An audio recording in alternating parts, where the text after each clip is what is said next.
మనోభావాలు దెబ్బతీసే విధంగా జరిగితే క్షమాపణ చెప్పకపోగా మరి తిరిగి దాన్ని తప్పుదోవ పట్టించే విధానాన్ని మనందరం కూడా తీవ్రంగా ఖండించాల్సిన అవసరం ఉందని చెప్పి నేను తెలియజేస్తా ఉన్నాను అధ్యక్ష. మంత్రి గారు చెప్తా ఉన్నారు, మంత్రి గారు సమాధానంలో ఏం చెప్తున్నారు అధ్యక్ష? ఎంతసేపటికి ఆఫీసర్స్ గురించి మాట్లాడుతూ ఉన్నారు. కానీ అధ్యక్ష, దీన్ని వెనుకున్న ఒక సామాన్యమైన చిన్న ఎంప్లాయీస్ ఇంత పెద్ద ఎత్తున టీటీడీలో చేయటానికి సాధ్యపడుద్దా అని చెప్పి నేను ప్రభుత్వాన్ని ప్రశ్నిస్తా ఉన్నా. ఎందుకంటే అధ్యక్ష 2022లో CFTRI రిపోర్ట్ వచ్చింది అధ్యక్ష, ఏది కల్తీ నెయ్యి గురించి. అసలు ఆ రిపోర్టే బయటికి రాలా. అది ఒక సామాన్యమైన ఎంప్లాయీ వల్ల సాధ్యపడుద్ది అధ్యక్ష. ఆ రోజు ప్రభుత్వ పెద్దలు, పాలకులు, ఆనాడు చైర్మన్లుగా ఉన్న వ్యక్తుల యొక్క భాగస్వామ్యం లేకపోతే ఇంత పెద్ద ఎత్తున తిరుమలలో నిరాకంఠంగా 5 సంవత్సరాల పాటు కల్తీ నెయ్యి వ్యవహారం నడిచే అవకాశం ఉందా? నేను ఇంకోటి అడుగుతా ఉన్నా అధ్యక్ష, ఈ సిట్ రిపోర్ట్లోనే చెప్పారు, మరి వైవి సుబ్బారెడ్డి గారు చైర్మన్గా ఉన్నప్పుడు ఒక ఎనానిమస్ లెటర్ ఈ కల్తీ నెయ్యి నుంచి వచ్చిందని చెప్పి ఆయన ఎక్కడో GMకి ఇచ్చాడంట. మరి వైవి సుబ్బారెడ్డి గారి దృష్టికే ఆ రోజు కల్తీ నెయ్యికి సంబంధించి ఒక ఎనానిమస్ లెటర్ వస్తే దాని మీద ఆ రోజు చైర్మన్గా ఉన్న వ్యక్తులు కానీ ఎందుకు చర్యలు తీసుకోలేదు, ప్రభుత్వం ఎందుకు చర్యలు తీసుకోలేదని చెప్పి నేను ప్రశ్నిస్తా ఉన్నా అధ్యక్ష. రెండవది అధ్యక్ష, ఇక్కడ కీలకమైన అంశం ఇంకోటి ఉంది అధ్యక్ష. కడూరు చిన్నప్ప అనే వ్యక్తి ఎవరైతే ఉన్నారో వైవి సుబ్బారెడ్డి గారి PS గా ఆయన ఇక్కడ ఉండటంతో పాటు ఢిల్లీలో ఉన్న AP భవన్లో లైజాన్ ఆఫీసర్గా ఉన్నారు అధ్యక్ష. ఆ లైజాన్ ఆఫీసర్గా ఉండి సిట్ రిపోర్ట్లో స్పష్టంగా పేర్కొన్నారు అధ్యక్ష.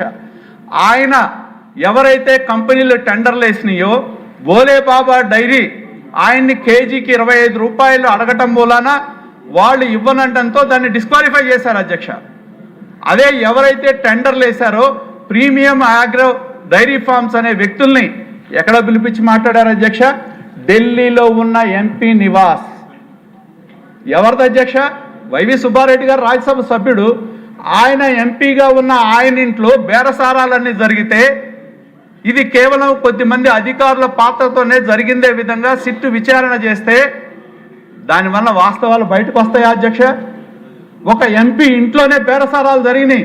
సిట్ స్పష్టంగా పేర్కొన్నారు. 50 లక్షల రూపాయలు డబ్బులు వచ్చినాయి అని చెప్పారు అధ్యక్ష. అంటే మీరు ప్రజలు పాలించమని అధికారాన్ని ఇస్తే, గుడిలో పరిపాలించమని మీకు చైర్మన్లుగా వేస్తే గుడిని అడ్డం పెట్టుకొని అడ్డగోలుగా 5 సంవత్సరాలు దోపిడీ చేసిన వ్యక్తులు ఇవాళ మరి వాళ్ళ మాటలు చూస్తే మనం సిగ్గుపడాల్సిన పరిస్థితి వస్తుంది. 15 నిమిషాలు అయిపోయింది అధ్యక్ష. అదేవిధంగా ఇంకా చాలా చెప్పాలి అధ్యక్ష. కంక్లూడ్ చేయాలి సార్, చాలా మందికి మాట్లాడాలి అధ్యక్ష. అయిపోయింది, మెయిన్ పాయింట్స్ నేను చెప్తున్నా అధ్యక్ష ఉపన్యాసంగా. అధ్యక్ష, నేను అడిగేది ఒకటే, హర్ష డైరీ అనే ఒక డైరీ టెక్నికల్గా డిస్క్వాలిఫై అయితే పేరు మారంగానే క్వాలిఫై అవుద్దా అధ్యక్ష? హర్ష డైరీ డిస్క్వాలిఫై చేశారు, బోలే బాబాగా మారింది, మళ్ళీ దానికి ఎలిజిబిలిటీ ఎలా వచ్చింది అధ్యక్ష? పెద్దల ప్రమేయం లేనిది. అదేవిధంగా అధ్యక్ష,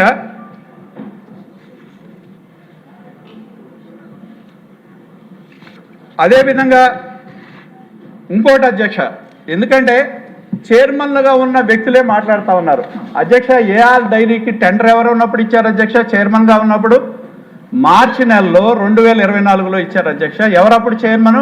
తెలుగుదేశం ప్రభుత్వం ఉందా? ఉంది ప్రభుత్వం ఏంటి? వైకాపా ప్రభుత్వం కాదా?